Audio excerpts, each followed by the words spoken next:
Friends, fellow hammers, this coming Sunday is no ordinary Sunday. This Sunday we must break our routine, because this Sunday we protest again against Gold, Sullivan and Brady. This Sunday we show that West Ham fans still care. We protested against Everton and our team played okay. We protested against Liverpool and Southampton and our team gave two of the best performances of the season. Perhaps it inspires our players to see that so many still care about West Ham. Let's inspire them towards another victory on Sunday. There are those that say we shouldn't protest now because our team are doing well. Well, what should we do then? Only protest when we have a bad run and be accused, quite rightly, of being fickle? No, friends, now with the team playing well, now is the right time to protest. When the press drive past and see us protesting when our team plays well, perhaps then they will look into the reasons why. GSB have to go. They have ignored our traditions, discarded our heritage, and time again treated us, the West Ham fans, with disdain. Were you one of those fans who went to renew your season ticket, only to find that it had been moved to a more expensive band? Were you one of the fans that was ejected by stewards and banned from the ground without being allowed to see video footage of what you were supposed to have done, and with no right of appeal? Were you one of the fans that went to the memorial gardens to remember a loved one, only to find the gardens overgrown, covered in rubbish? Perhaps if you were, then a few good results might not change your mind about GSB. Or maybe you're a fan who paid to join the season ticket waiting list after being told that paying £10 was the only way to get the season ticket, only to be aggrieved to learn that others in front of you on the list, presumably in front of you, were being allowed to buy 4. Or maybe you're a fan who paid for a memorial plaque, only to find it cracked and faded, or that cars were being parked on it, petrol dripping on it. Or maybe you're a fan like my mate Paul from Southampton, who found himself sitting next to a Spurs fan in the West Ham end at London Stadium, resplendent in a Spurs shirt. Paul walked out of the stadium, said he'd never go back. Perhaps if you were one of them, then a few good results will not change your mind about Gold, Sullivan and Brady. Maybe you're one of our fans annoyed that the club did not properly consult the fans over the changing of our badge, despite promising they would do so. Or one of the fans angry over the saga of Bowling Phoenix and the sale of the bowling ground. Or perhaps one of the fans angry that Gold and Sullivan have to date taken out of the club over £20 million between them in interest payments. Apparently more than the owners of all the Premier League clubs, all the other Premier League clubs put together in the same 5-year period. Have a few good results made you forget? Fast forward and they continue to treat West Ham fans with disdain and contempt. What about the recent seat reconfiguration, with friends and relations who had sat together forever being split up like Gene and Mark off the Hornchurch coach? Or fans unable to print off digital tickets, having to queue and screw up their whole match day routine? Or tickets being readily available for away fans to buy in the West Ham sections? Or the club seemingly blocking the proposed taxi rank next to the ground? And what about the season ticket holder who's emailed West Ham several times with this problem and who's now come to us because they simply ignored him? Perhaps as West Ham fans we should show some empathy, some solidarity with our fellow supporters. West Ham fans should stick together. We always used to. This shirt I've got on was given to me by my mate Barry, who I've been going to West Ham with 47 years. Alan Devonshire wore it, John Lyle gave it to Barry, Barry gave it to me. I've seen West Ham play over 2,000 times. Many of those games I've been with Barry. I remember driving back from Sunderland when we lost 6-0.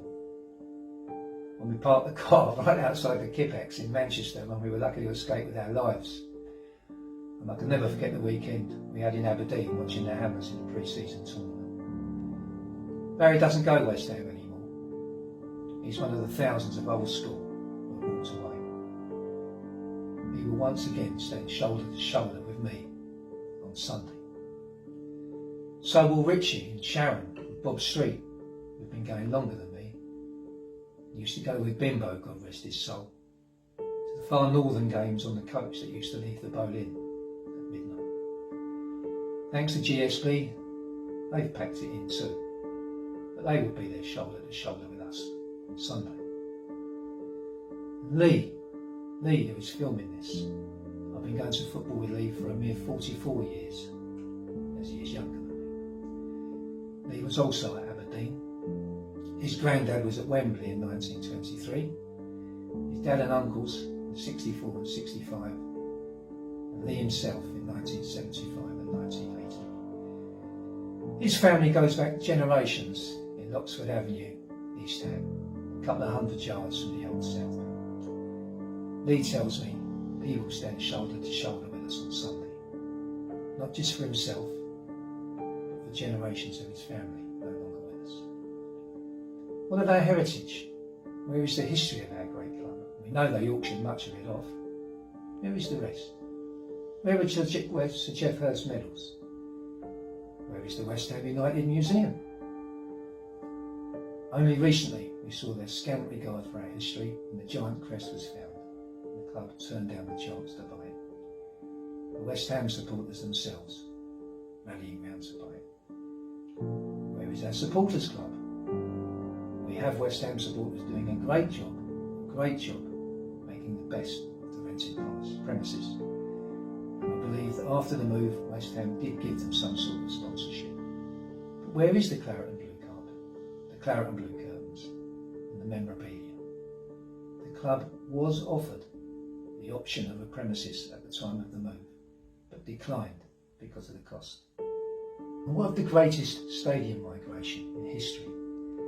Have any fans anywhere ever been so misled? And their away support, I believe West Ham run one coach to every game. And how many times did they renege on promises to take full away allocations? We took this up with them regarding the match at Anfield. Mr. Sullivan said they would ask for the rest of the tickets if Hammers United put the money up. Reminds me a little of his comments that West Ham progressing in the cup would cost the club 50,000 in travelling expenses. And what of Baroness Brady, our vice chair, the self-proclaimed First Lady of football? She, who in the build-up to an important match at the Emirates tweeted praising the cheese board and cakes there. Where was the good luck message for our team? Or when, as vice chair of our club, she urged people to tune in to her new TV show, which was at exactly the same time as West Ham kicked off an important relegation six-pointer against Stoke.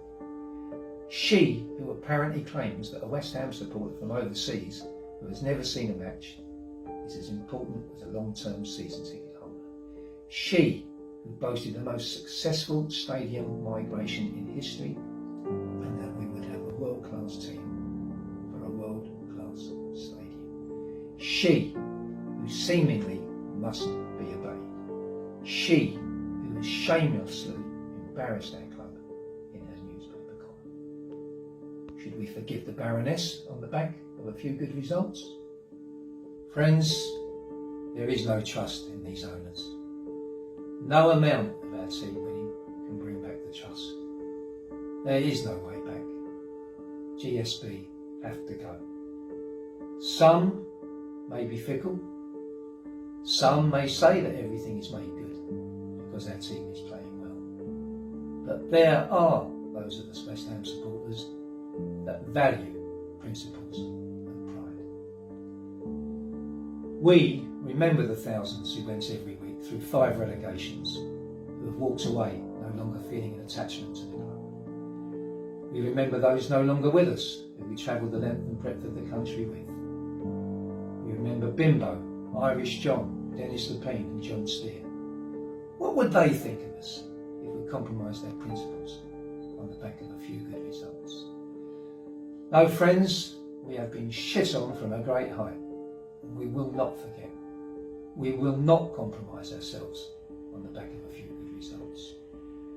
We want GSB out, and on Sunday we will tell the world. Stand with me, stand with Barry, stand with Lee, and stand with hundreds of fellow West Ham supporters who will not forget, will not abandon their principles, and who will do what is right.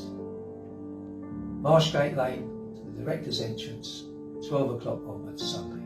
Cheer in our team and tell the world, GSB, what we think of them. Gold, Sullivan, Brady, out.